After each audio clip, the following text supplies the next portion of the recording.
Fetcher's Pet Supply on the north side of the Charleston Square, serving the EIU community since 1991. Fetcher's welcomes all pets on a leash, is open 7 days a week, and offers made in the USA food. Pet supplies for dogs, cats, reptiles, and fish. Fetcher's Pet Supply in Charleston. The Paw Report on WEIU is supported by Rural King, America's farm and home store, livestock feed, farm equipment, pet supplies, and more. You can find your store and more information regarding Rural King at ruralking.com. Dave's Decorating Center is a proud supporter of the Paw Report on WEIU. Dave's Decorating Center features the Mohawk Smart Strand Silk Forever Clean Carpet. Dave's Decorating Center, authorized Mohawk Color Center in Charleston. Who would have thought we could host horses in studio? Well, we did it, and after the episode, the little creatures from Heartland Mini Hoofs stole my heart and the heart of our viewers. On this Paw Report Classic, we revisit with Andra Ebert and her small 4 hoofed companions. Well, I definitely think this is a first for the Paw Report. We have some very special guests in studio with us today. We have Andra Ebert, Sophie Zimmerman, and Ryan Ebert, and they brought along 2 very special guests. They have Bailey and Jasper, miniature horses, and they are with the Heartland Mini Hoofs. It's an equine therapy program, and we thank you so much for joining us. Once we booked this on the calendar, I could not wait for the 3 of you to get here today. So thank you. Thank you. We were excited to come. Yeah. So Andra, tell us about your background and how you got started in this wonderful program. Well, my background, I've been in the helping industry for a long time. I'm a licensed social worker, a registered nurse, and I have a master's degree in gerontology. So aging is my love of life.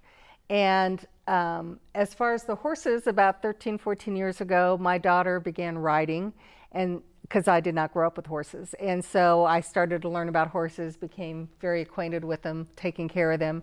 And she and I actually opened a barn together that she still runs.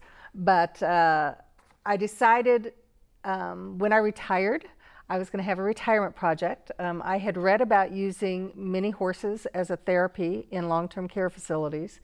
And so I talked to my husband, and he gave me the green light. And so I went and visited a program and spent several days. And I actually showed Bailey. They were doing visits, and I went with them on a visit. And Bailey was one of the horses they took. They had 6, but they took Bailey because I was interested in her. And so went on the visits, had a blast, and decided this is something I wanted to do. And so came back with 2 of them, both of them from Kansas City. Bailey actually is a purebred. She is one that is triple papered, and Jasper is also papered because they're both American miniature horses. Well, why miniature horses? Tell me about Bailey and Jasper. Well, why these 2? I think they're unique in a long-term care facility for a number of reasons. One, I think they are at a level where their eyes, so I keep their bangs cut. They're on eye level with residents, and I think they really enjoy that. We also do schools, we do Alzheimer's units, we do special needs groups. So I think because of their size, they're unique, they're special. Most people have not touched a big horse. They're rather scary when they're large horses. But these guys, they can touch, they can rub on, and that's how they're trained. They're trained to allow people to waller on them, basically. Both of them, to be an American miniature horse, you have to be 34 inches or less right here at their last hair to be a registered American miniature horse. Bailey's 31 and Jasper is 32 at his withers. And they're just 1 and 3 years old. Yeah, she's 1 and he's 3, but they are fully grown. They will not get any taller or bigger than they are now. They're done growing. How do they get along well with each other? Yes, they do. They're buddies, but occasionally they act like brother and sister, and they will, bite at each other and kick at each other and run and chase each other when they're in the pasture. Now, when their vests are on, they are well aware that we are on a visit. And so their behavior is what you're observing right now. But when that vest comes off, they're a natural horse. They're like little dogs. Oh yeah, they run, they jump, they do all sorts of things. Let's talk about the training. I mean, you just don't get a miniature horse and expect that they're going to be therapy horses. Take me through that process when you got them and what you had to do and all the time and energy and effort. And I know Ryan and Sophie help with that too. Absolutely. Horses by nature are a prey animal. So that means other animals try to eat them, whether it's coyotes, wolves, those kind of animals try to eat them. So as a result, they are very skittish.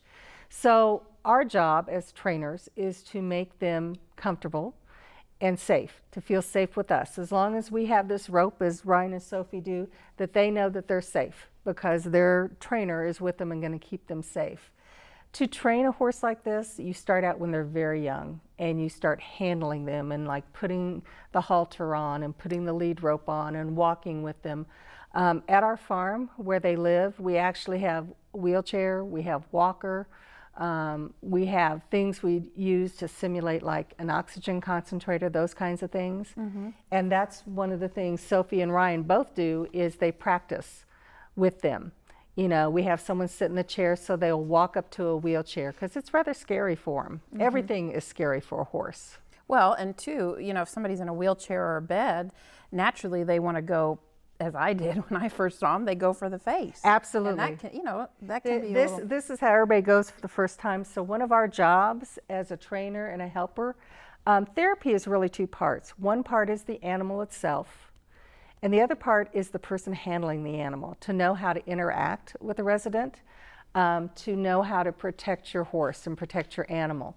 Because most people do this, so you have to watch for eye injuries.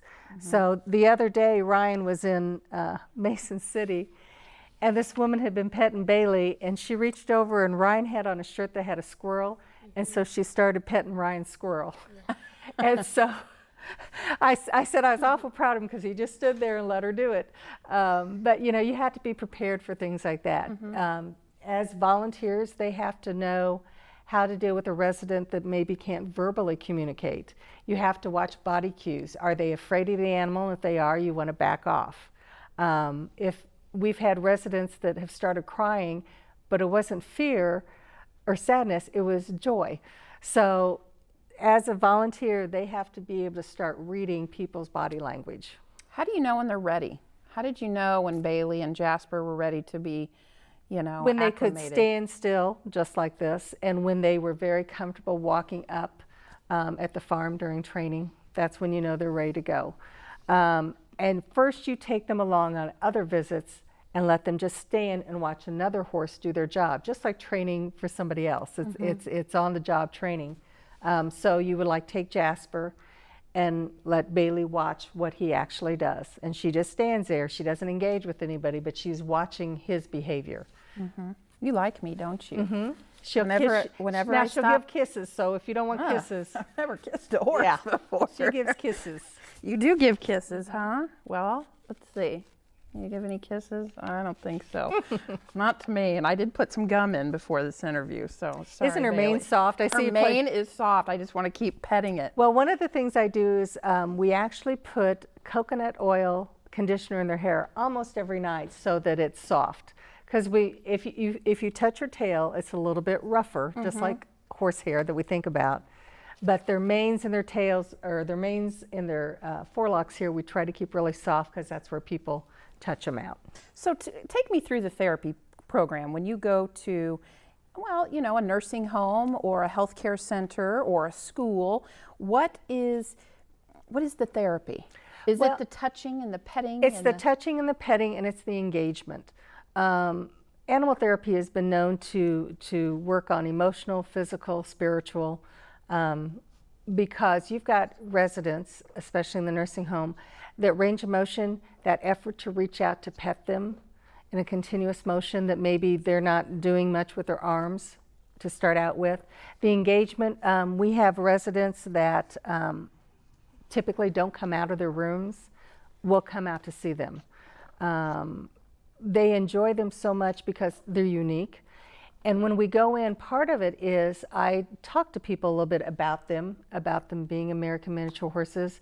I tell them about how in the 1800s they actually used these guys as workhorses. They used them in the coal mines. They would put them down under the ground because of their height. They would hook the coal cars to them, and then they would carry them out to the surface. And so they were actually work animals for a long time. Now, most people will use them as carting animals. They put a cart behind them and they'll drive them. You know, they're standing so eloquently, but there is a science to why they're standing this way. Is that right? There is. And both Ryan and Sophie get to do that. We practice literally walking and stopping. So they will stand just like this. So they will stand quietly. We go into stores, like, you know, we've been into Rural King, we've been into Lowe's, we've been into Farm and Home, where we actually take them in, and I'll have one in one hand and my cart in the other hand. So you try to desensitize them to anything they might encounter. And that's part of our job, and part of what these guys do as volunteers is work with them, exposing them to everything. So again, there's that trust from their face to the hands that we'll take care of them and that's safe. What gives you the most joy about these two? Oh man. Is it the animal themselves? Is it the joy that it brings to you, or is it? My husband would tell you the animal themselves, but it's just watching the faces of people when you go in and seeing the reaction and the smiles.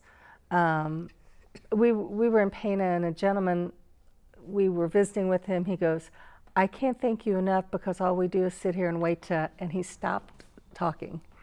And we all knew what he was going to say next. And it was just, you realize what a difference you're making for people. It gives them something to talk about. It gives them something to talk about with their kids and grandkids when they come.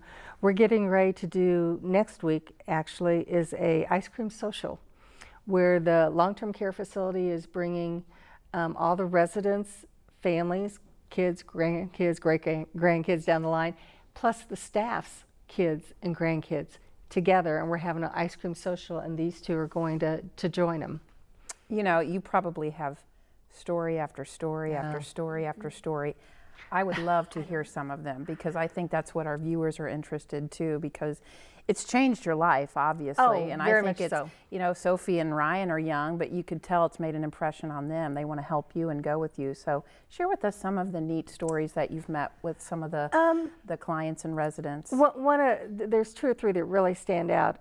We had a lady that was in an Alzheimer's unit, and typically I get down on my knees as I'm talking to people, so I'm eye level. And I was speaking to the lady, and she never once looked at me, never once engaged with me at all. She looked at Bailey, and she was talking to Bailey the whole time. And behind me, I could hear the staff say, "Get the camera, get the camera, get the camera." And I was like, because typically someone follows us around and takes pictures to give to families. And so afterwards, I said to the gal, I said, "What was the big deal with the camera? You're always with the camera." She goes, "She doesn't talk. Her family doesn't realize she can still talk. She won't talk to us." So she wouldn't talk to staff or the family, but she talked to her. And that's when you realize it unlocks something for people. And it unlocks an emotion for people. I had a gentleman in Shelbyville that he was ill. He was in the bed, and Bailey, both of them are trained. If someone's in a bed, they will walk up to the bed, and on cue, they will lay their head actually on the bed and wait for that person to acknowledge them in somehow. And this gentleman wanted to pet Bailey so bad, and it took him several minutes to get his hand out to where he could, and he had one finger, and he could pet her, and he did that for probably 10, 15 minutes, and she stood would you stop? She stood, they'll chew on anything. I'll protect your chairs. Okay. She stood perfectly still and waited on him to engage with her. And that's priceless. I had a lady in Pana. I was at it was a dinner meeting for children. I think Ryan went to that one with me. And there was a young autistic boy, and he would walk by Bailey, and he'd just take a finger. He wouldn't pet her. He had one finger, and he'd take down her body. And the mother was just amazed that he would even engage with her.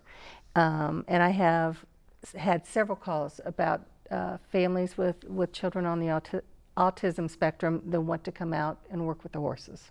Well, and I know that when we brought them into the studio, the entire staff, I mean, they're just They're a magnet. They're a magnet. They just make you feel good. I wish our viewers at home could actually be in the studio with us. And touch them, sure. And touch them, and they look at you. It's like a dog. They look at you very intently. Yes, they do. Smell you. They want, they probably want to know you too. Absolutely. Do they have a vibe on fear if they can sense somebody? It's interesting, and both of them have done this, and I've watched it several times. They will find someone. Usually we go into a facility, and those people that can be up are in chairs and wheelchairs in a circle. And what we do is we go in, I give a small presentation about the two of them, and then we start around. Ryan usually goes one way and I go the other, or Sophie, and we visit every single resident. And they always have one resident they find that they like, and they will go back to that person, and they will stand in front of that person. And we were there the last time, and Bailey, I couldn't get her away from this lady. And, she enjoyed it as much as, and then everybody else was jealous because Bailey was staying with them. But they sense, and I have to explain to people, they will come up and put their lips on you and feel around in their nose, because that's how they recognize things. They don't have hands to pick up things. They use their mouths and their nose to check things out. But they sense fear too. Oh, Do they absolutely. sense somebody that might be a little scared of them? Yeah, it's like larger horses. Sure, they'll back out. Horses are scary. They are, you've got a They're big, they're 1,200-pound intimidating. animal. That's why these, I think, are so welcoming to people, is because of their size, that they can touch them being this size, and they're not afraid. You brought Sophie and Ryan with you today because, what you do takes the help of volunteers. You're retired. It's something that you thought you might do once a week, but it's become literally, Andra got out her calendar book and she showed me the month of May, and every day of the month you're going somewhere. Yeah. Let's talk about how important the volunteers are, what they get to do, what they get to learn, and maybe how it, these are two young folks that I'm sure this is impressionable for them. I'm hoping so, and I think it has been on both of them. There is no way I could do this, or any organization could do this, without volunteers. First of all, you have to have the same number of volunteers as you have horses. I can't take both of them by myself.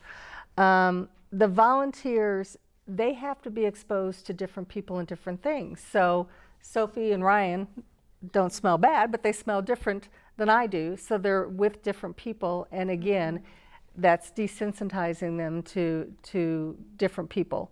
So they will go up to different people. Our volunteers work with them on exactly what they're doing now, standing. Work with them on walking up to people and dropping their head. Sophie has had the opportunity to clean stalls, to strip stalls. Fun, huh, Sophie? Yeah. So, loading, unloading, it's a challenge to load and unload them.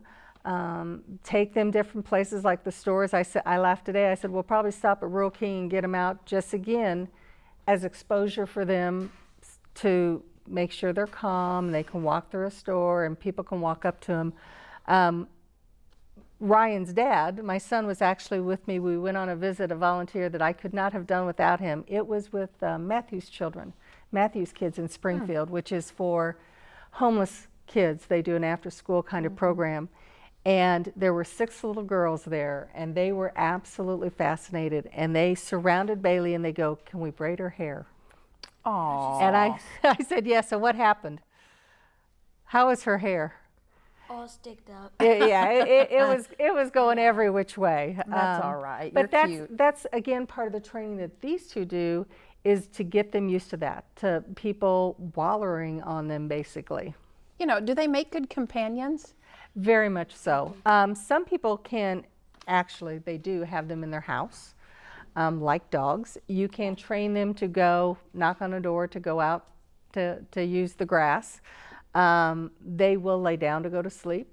So you can actually have them in the house. What's the farm like at the Ebert house? I picture Bailey and Jasper in a big palace, or sleeping in your big king-size bed. Pretty much. Because they're pretty spoiled. They're very spoiled. But they're not spoiled how people think. People think we give them lots of treats and all, and we actually don't. They have the stall in our shop. As I said, it's heated in the winter and cooled in the summer. And then they have a big pasture area that we let them out into. They also eat grass at our farm, and Sophie can tell you, they eat crop circles because we actually stake them out like a dog, probably the only livestock you can stake out. But we have a stake in the ground, and then they have a 20-yard lead, and we put them on so they eat a perfect circle, and then my husband moves the lead. So we're not mowing a whole lot right now. It may sound weird, and I'm sure I know the answer to this, but you can't ride these two. Oh, yes, you can. You can ride a miniature horse, a small child, but we don't these two because they have a specific job. Ryan's sister is 5, and she just doesn't understand why Grandma won't let her ride Bailey. But yeah, you can buy saddles and actually ride these guys. How did and I probably should have asked this earlier in the interview. Sure. How did they become so small? You know, because I did a story on a Clydesdale farm, and those are like 6,000-pound dogs coming your way. Were they bred years ago? Years ago, in the 1700s, and for some reason Spain seemed to have started it. I think someone was just looking for a novelty and found the 2 smallest horses they could and bred them down. There's actually smaller horses, and they're called dwarf miniature horses. How big are they? About this big. But like anything, a lot of times when you start genetically modifying something, they have health issues. These guys, one of the reasons they are fantastic for therapy and for service animals is they live to be 30 to 35 years old. So, you know, Bailey at a year old, she's got 30 some odd years that she could be doing exactly what she's doing now. And so that's pretty incredible. Do you anticipate getting any more to add to Bailey and Jasper? I would like to. Let's see, we need to talk to your husband. We've got to have a marital conversation, don't we? But yes, I would like to. Just because it's nice to rotate them in case, you know, one's off or whatever, and they can be off. One day, Jasper had hurt his leg, so he couldn't go. So it's nice to have, you know, an extra. I would like to start training them so other programs could start. I think this is a wonderful program, and I've had people contact me asking if I'd help start their program, and obviously I would. I'm working with a group right now. We're trying to get a national organization because there's not one specific national organization that would cover therapy horses, and we're trying to develop that right now so that everyone will be held to the same standard. I was just going to say, as we wrap up here, we've got a couple of minutes. The future for you, and again, if you could say one thing to our viewers, just to help them understand how important this program is to a community, or could be to a community, what would you tell them? It opens hearts. It opens hearts of everyone they come in contact with and brings smiles to their faces. I have yet to find a person that didn't smile when they walked in the door. Like I said, I was anxiously watching the clock, and I walked outside and I saw you have quite the elaborate setup that you bring them to different locations. And you just said it. When I walked out the doors to our station and I saw the truck and I saw them, I just lit up. And again, I watched my coworkers when we brought them in, and they all were just taking pictures. They were smiling, and I think that sums it up. It does. Well, thank you so much for joining us today. Ryan wanted to say, did you want to say something, Ryan? When we put on the vests, they know it's time to do the job. And you're the handler, right? Yeah. Well, we thank you, Ryan, for coming on today. You're doing some great work. Andra, thank you. And thank Sophie, you. Thanks for volunteering. And of course, we have to say thank you to these 2 special ones. Thanks for coming on. Jasper and Bailey, will you come over to me one more time? Ryan's going to give you a little help. Well, this is a first for the Paw Report. Thank you. So thank you for joining us, and we thank you for joining us for this episode. We'll see you again next time. If you're a veterinarian, trainer, groomer, specialist, rescue organization, or shelter that would like to partner with the Paw Report by providing expert guests for the show, please contact us by emailing weiu@weiu.net or call 217-581-5956. If you have a topic you'd like to see on the show or questions for our experts, Contact us with those too. Dave's Decorating Center is a proud supporter of the Paw Report on WEIU. Dave's Decorating Center features the Mohawk Smart Strand Silk Forever Clean Carpet. Dave's Decorating Center, authorized Mohawk Color Center in Charleston. The Paw Report on WEIU is supported by Rural King, America's farm and home store, livestock feed, farm equipment, pet supplies, and more. You can find your store and more information regarding Rural King at ruralking.com. Fetcher's Pet Supply on the north side of the Charleston Square, serving the EIU community since 1991. Fetcher's welcomes all pets on a leash, is open 7 days a week, and offers made in the USA food. Pet supplies for dogs, cats, reptiles, and fish. Fetcher's Pet Supply in Charleston. Additional support for the Paw Report on WEIU is brought to you by viewers like you. Thank you.